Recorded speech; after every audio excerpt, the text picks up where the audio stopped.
दृष्टि आईएएस के टुडे जी के प्रोग्राम में आपका स्वागत है।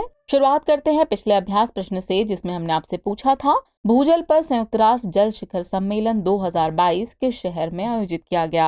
आपके ऑप्शन है option A Paris, option B Washington, option C Berlin या फिर ऑप्शन डी नई दिल्ली। तो इस प्रश्न का सही उत्तर है विकल्प ए पेरिस। आप में से कई व्यूअर्स ने इस प्रश्न का एकदम ठीक जवाब दिया है। चलिए अब आगे की बात को एक्सप्लेनेशन से समझते हैं। हाल ही में फ्रांस के पेरिस में भूजल पर संयुक्त राष्ट्र जल शिखर सम्मेलन 2022 आयोजित किया गया, इसलिए विकल्प ए सही है। यह सम्मेलन संयुक्त राष्ट्र जल, यूनेस्को और अंतर्राष्ट्रीय भूजल संसाधन आकलन केंद्र द्वारा आयोजित किया गया था। इस सम्मेलन में भूजल की रक्षा के महत्व और इसके सतत उपयोग के तरीकों पर प्रकाश डाला गया। आपको बता दें कि संयुक्त राष्ट्र के सतत विकास लक्ष्य 6 को पूरा करने के लिए भूजल प्रबंधन एक अनिवार्य पहलू है। गौरतलब है कि सतत विकास लक्ष्य 6 सभी के लिए स्वच्छ पानी और स्वच्छता प्रदान करने की बात करता है। तो इस तरह इस प्रश्न का सही उत्तर है विकल्प ए पेरिस। चलिए शुरुआत करते हैं आज के एपिसोड की। तो आज के एपिसोड का पहला प्रश्न है, हाल ही में किस देश द्वारा अंतर्राष्ट्रीय फ्लीट रिव्यू IFR आयोजित किया गया था। आपके ऑप्शन है बांग्लादेश, USA, जापान या फिर ऑस्ट्रेलिया। तो इस प्रश्न का सही उत्तर है विकल्प ए बांग्लादेश। हाल ही में भारतीय नौसेना ने बांग्लादेश में आयोजित अंतर्राष्ट्रीय फ्लीट रिव्यू IFR में भाग लिया, इसलिए विकल्प ए सही है। 3 जहाजों के साथ भारतीय नौसेना का दल IFR में भाग लेने वाली विदेशी नौसेनाओं में सबसे बड़ा था। इसमें चीन, मलेशिया, म्यांमार, थाईलैंड और संयुक्त राज्य अमेरिका के जहाजों ने भी भागीदारी की। यह बांग्लादेश द्वारा आयोजित किया जाने वाला पहला अंतर्राष्ट्रीय फ्लीट रिव्यू था। यह बांग्लादेश की मुक्ति के 50 साल पूरे होने और स्वर्णिम विजय वर्ष के जश्न का पूरक है। आपको बता दें कि हर साल 6 दिसंबर को मैत्री दिवस मनाया जाता है, जो भारत और बांग्लादेश के बीच औपचारिक राजनयिक संबंधों की स्थापना का प्रतीक है।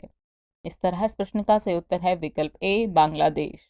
चलिए अगला प्रश्न देखते हैं। मिशन डेफ स्पेस के संबंध में निम्नलिखित कथनों पर विचार कीजिए। कथन 1 है, इसे अक्टूबर 2021 में लॉन्च किया गया था। कथन 2 है, इसका उद्देश्य अंतरिक्ष क्षेत्र में रक्षा बलों के लिए अभिनव समाधान विकसित करना है। उपयुक्त में से कौन सा या से कथन सही नहीं है या फिर है। आपके ऑप्शन है केवल 1, केवल 2, 1 और 2 दोनों, और न तो 1 न ही 2। तो इस प्रश्न का सही उत्तर है विकल्प ए केवल 1। हाल ही में रक्षा राज्य मंत्री ने लोकसभा में मिशन डेफ स्पेस के संबंध में जानकारी दी। भारत के प्रधानमंत्री ने अक्टूबर 2022 में गांधीनगर में मिशन डेफ स्पेस लॉन्च किया था, इसलिए कथन 1 सही नहीं है। इस पहल का उद्देश्य अंतरिक्ष क्षेत्र में रक्षा बलों के लिए अभिनव समाधान विकसित करना है, इसलिए कथन 2 सही है। इस प्रकार विकल्प ए सही है। इस मिशन से अंतरिक्ष में रक्षा अनुप्रयोगों से न केवल भारतीय सशस्त्र बलों को मदद मिलेगी, बल्कि विदेशी मित्र राष्ट्रों तक भी इसका विस्तार किया जा सकेगा। इस तरह इस प्रश्न का सही उत्तर है विकल्प ए, यानी केवल एक कथन है जो सही नहीं है। चलिए अगला प्रश्न देखते हैं। हाल ही में चर्चित पहल 30x30 किससे संबंधित है। अंतरिक्ष में रहने योग्य क्षेत्रों की खोज, सड़क दुर्घटना के कारण होने वाली मौतों में कमी, कुपोषण या फिर जैव विविधता का संरक्षण। तो इस प्रश्न का सही उत्तर है विकल्प डी, जैव विविधता का संरक्षण।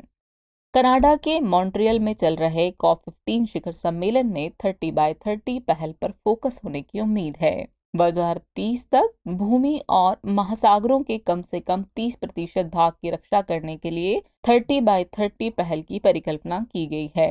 बीते माह मिस्र में आयोजित COP27 जलवायु शिखर सम्मेलन में इस पहल पर जानकारी सामने आई थी। इस प्रतिज्ञा का उद्देश्य पार्क, समुद्र और जंगल जैसे प्राकृतिक क्षेत्रों की रक्षा करके जैव विविधता के नुकसान को रोकना है, इसलिए विकल्प डी सही है। इस तरह इस प्रश्न का सही उत्तर हुआ विकल्प डी, जैव विविधता का संरक्षण। अगला प्रश्न है, निम्नलिखित में से कौन सा कथन डिमेंशिया का सबसे अच्छा वर्णन करता है। आपके ऑप्शन है भूमध्य सागर में द्वीप समूह, पेरू में उष्णकटिबंधीय वन, मानसिक विकार की स्थिति या फिर आटाकामा रेगिस्तान में ज्वालामुखी क्रेटर। तो इस प्रश्न का सही उत्तर है विकल्प सी, मानसिक विकार की स्थिति। चलिए एक्सप्रेशन आगे की बात को समझते हैं। हाल ही में डिमेंशिया के इलाज के लिए 2 दवाएं एडुकानुमाब यानी एड्यूहेल्म और लेकेनमॉब चर्चा में रहीं। आपको बता दें कि डिमेंशिया या मनोभ्रंश एक अम्ब्रेला टर्म है जो मस्तिष्क में विकार की प्रमुख स्थितियों का वर्णन करता है, इसलिए विकल्प सी सही है। इसमें याद रखने, योजना बनाने और निर्णय लेने की क्षमता शामिल है। महिलाओं के मामले में ये मौत का एक प्रमुख कारण है। वैसे तो वृद्धावस्था मनोभ्रंश के लिए सबसे बड़ा जोखिम कारक है, लेकिन मनोभ्रंश उम्र बढ़ने का एक अनिवार्य या सामान्य परिणाम नहीं है। इस तरह इस प्रश्न का सही उत्तर है विकल्प सी, मनोविकार। चलिए अगला प्रश्न देखते हैं। ओकावांगो डेल्टा और मर्चिसन फॉल्स किस महाद्वीप से संबंधित हैं? आपके ऑप्शन है यूरोप, अफ्रीका, उत्तरी अमेरिका या फिर दक्षिण अमेरिका। तो इस प्रश्न का सही उत्तर है विकल्प बी, अफ्रीका। तेल कंपनियां अफ्रीका के दो सबसे प्रतिष्ठित जैव विविधता हॉटस्पॉट ओकावांगो डेल्टा और मर्चिसन फॉल्स के लिए खतरा पैदा कर रही हैं। ओकावांगो डेल्टा का निर्माण ओकावांगो नदी से होता है, जो अंगोला के ऊंचे इलाकों से निकलती है। ओकावांगो नदी दक्षिण अफ्रीका के कालाहारी रेगिस्तान में बहती है। ओकावांगो डेल्टा अफ्रीका की बिग 5 वन्य प्रजातियों यानी सवाना हाथी, कैप भैंस, गैंडे, शेर और तेंदुए का घर है। वहीं मर्चिसन फॉल्स अल्बर्ट झील के उत्तरी किनारे पर स्थित है। ये युगांडा और कांगो लोकतांत्रिक गणराज्य की सीमा पर स्थित रिफ्ट वैली ग्रेट लेक्स में से एक है। इस तरह इस प्रश्न का सही उत्तर है विकल्प बी, अफ्रीका। चलिए अगला प्रश्न देखते हैं। राष्ट्रीय खेल और विज्ञान अनुसंधान केंद्र योजना यानी NCSSR के बारे में निम्नलिखित कथनों पर विचार कीजिए। कथन 1 है, इसे युवा एवं खेल मामलों के मंत्रालय द्वारा कार्यान्वित किया जा रहा है। इसका उद्देश्य खेलों में उच्च स्तरीय अनुसंधान, शिक्षा और नवाचार का समर्थन करना है। तो उपरोक्त में से कौन सा या कौन से कथन सही है या फिर हैं? आपके ऑप्शन है केवल एक, केवल दो, एक और दो दोनों, और न तो एक न ही दो। तो इस प्रश्न का सही उत्तर है विकल्प सी, एक और दो दोनों ही कथन जो है सही हैं। चलिए एक्सप्लेनेशन से आगे की बात को समझते हैं। हाल ही में युवा एवं खेल मामलों के मंत्री ने राष्ट्रीय खेल विज्ञान और अनुसंधान केंद्र योजना NCSSR के महत्व पर राज्यसभा में चर्चा की। NCSSR को केंद्रीय युवा एवं खेल मामलों के मंत्रालय द्वारा कार्यान्वित किया जा रहा है, इसलिए कथन 1 सही है। इसका उद्देश्य उत्कृष्ट एथलीटों के उच्च प्रदर्शन के संबंध में उच्च स्तरीय शोध, शिक्षा और नवाचार का समर्थन करना है, इसलिए कथन 2 सही है। इस प्रकार विकल्प सी सही हुआ। यह योजना खेल मंत्रालय के तहत एक स्वायत्त निकाय भारतीय खेल प्राधिकरण यानी साई के माध्यम से कार्यान्वित की जाती है। इस तरह इस प्रश्न का सही उत्तर है विकल्प सी, एक और दो दोनों ही कथन जो है सही हैं। चलिए अगला प्रश्न देखते हैं। भारतीय संविधान का 97वां संशोधन किससे संबंधित है? आपके ऑप्शन है कानूनी सहायता, सहकारी समिति, निवारक निरोध या फिर नागरिकता। तो इस प्रश्न का सही उत्तर है विकल्प बी, सहकारी समिति। हाल ही में केंद्र सरकार ने लोकसभा में बहुराज्य सहकारी समितियां संशोधन विधेयक 2022 पेश किया। यह विधेयक मौजूदा बहुराज्य सहकारी समिति में किसी भी सहकारी समिति के विलय का प्रावधान करता है। 97 संविधान संशोधन अधिनियम 2011 का संबंध सहकारी समितियों से है, जिसके विभिन्न प्रावधान हैं। इसने भारत में काम कर रही सहकारी समितियों के संबंध में भाग 9A नगरपालिका के ठीक बाद एक नया भाग 9B जोड़ा। संविधान के भाग 3 के अंतर्गत अनुच्छेद 19(1)(c) में यूनियन और एसोसिएशन के बाद सहकारिता यानी कोऑपरेटिव शब्द जोड़ा गया था। राज्य के नीति निर्देशक तत्वों में सहकारी समितियों के प्रचार के संबंध में एक नया अनुच्छेद 43B जोड़ा गया था, इसलिए विकल्प बी सही है। इस तरह इस प्रश्न का सही उत्तर है विकल्प बी, सहकारी समितियां। अगला प्रश्न है, राष्ट्रीय स्वच्छ गंगा मिशन के संदर्भ में निम्नलिखित कथनों पर विचार कीजिए। कथन 1 है, इसे सोसाइटी पंजीकरण अधिनियम 1860 के तहत एक सोसाइटी के रूप में पंजीकृत किया गया था। कथन 2 है, इसका उद्देश्य प्रदूषण को कम करना और गंगा नदी का कायाकल्प सुनिश्चित करना है। उपयुक्त में से कौन सा या कौन से कथन सही नहीं है या फिर है? केवल एक, केवल दो, एक और दो दोनों, और न तो एक न ही दो। तो इस प्रश्न का सही उत्तर है विकल्प डी, न तो एक न ही दो।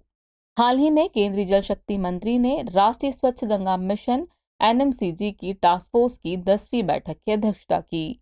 NMCG को सोसाइटी पंजीकरण अधिनियम 1860 के तहत 12 अगस्त 2011 को एक सोसाइटी के रूप में पंजीकृत किया गया था, इसलिए कथन 1 सही है। इसकी 2 स्तरीय प्रबंधन संरचना है, जिसमें शासी परिषद और कार्यकारी समिति शामिल हैं।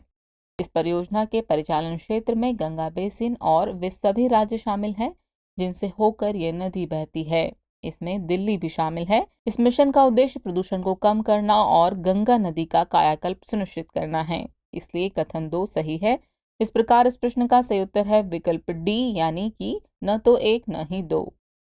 चलिए अगला प्रश्न देखते हैं। पेरू के संदर्भ में निम्नलिखित कथनों पर विचार कीजिए। कथन 1 है यह एक स्थलरुद्ध देश है। कथन 2 है भूमध्य रेखा इससे होकर गुजरती है। उपरोक्त में से कौन सा या से कथन सही है या फिर है केवल एक, केवल दो, एक और दो दोनों, और न तो एक न ही दो। तो इस प्रश्न का सही उत्तर है विकल्प डी, न तो एक न ही दो। चलिए एक्सप्लेनेशन आगे की बात को समझते हैं। हाल ही में टीना बोलुआर्टे पेरू की पहली महिला राष्ट्रपति बनी। बोलुआर्टे ने राष्ट्रपति के रूप में पेड्रो कैस्टिलो का स्थान लिया। पेरू ये उत्तर पूर्व में कोलंबिया, पूर्व में ब्राजील, दक्षिण पूर्व में बोलीविया, दक्षिण में चिली और उत्तर पश्चिम में इक्वाडोर के साथ सीमा साझा करता है।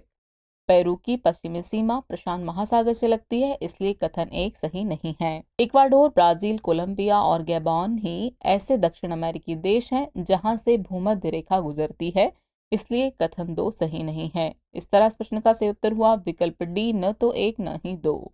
चलिए अब हम पहुंच गए हैं एपिसोड के आखिरी प्रश्न पर। तो आखिरी प्रश्न है, तो सुनामी रेडी रिकॉग्निशन प्रोग्राम किसने विकसित किया है? आपके ऑप्शन है अंतर्राष्ट्रीय समुद्री प्राधिकरण, अंतर्राष्ट्रीय मैरीटाइम संगठन, यूनेस्को का इंटर गवर्नमेंटल ओशनोग्राफिक कमीशन यानी IOC, या फिर विश्व मौसम विज्ञान संगठन। तो इस प्रश्न का सही उत्तर है विकल्प सी, यूनेस्को का इंटर गवर्नमेंटल ओशनोग्राफिक कमीशन। चलिए एक्सप्लेनेशन से आगे की बात को समझते हैं। 16 दिसंबर को केरल की वलियापरंबा ग्राम पंचायत में यूनेस्को का the tsunami ready recognition programme शुरू किया जाएगा। वलियापरंबा को इसकी पारिस्थितिकी और भौगोलिक विशेषताओं को देखते हुए परियोजना के लिए चुना गया है। Tsunami ready recognition programme UNESCO के इंटर गवर्नमेंटल ओशनोग्राफिक कमीशन यानी IOC द्वारा विकसित एक अंतर्राष्ट्रीय कार्यक्रम है, इसलिए विकल्प सी सही है। इसका उद्देश्य जागरूकता और तैयारी रणनीतियों के माध्यम से लचीले समुदायों का निर्माण करना है जो जीवन, आजीविका और संपत्ति की रक्षा करेंगे। इस तरह इस प्रश्न का सही उत्तर है विकल्प सी, यूनेस्को का इंटर गवर्नमेंटल ओशनोग्राफिक कमीशन यानी IOC। चलिए अब आज के एपिसोड का अभ्यास प्रश्न देख लेते हैं। मानवाधिकार दिवस 2022 की थीम क्या रखी गई है? आपके ऑप्शन है option A dignity, freedom and justice for all, option B dignity, freedom and independence for all, option C dignity, freedom and equity for all, या फिर option D dignity, freedom and equality for all. तो viewers प्रश्न का जवाब comment box में देना न भूलें। जल्द ही मिलते हैं नए एपिसोड में नए नए सवालों और उनके नए नए जवाबों और जानकारियों के साथ। तब तक के लिए शुक्रिया।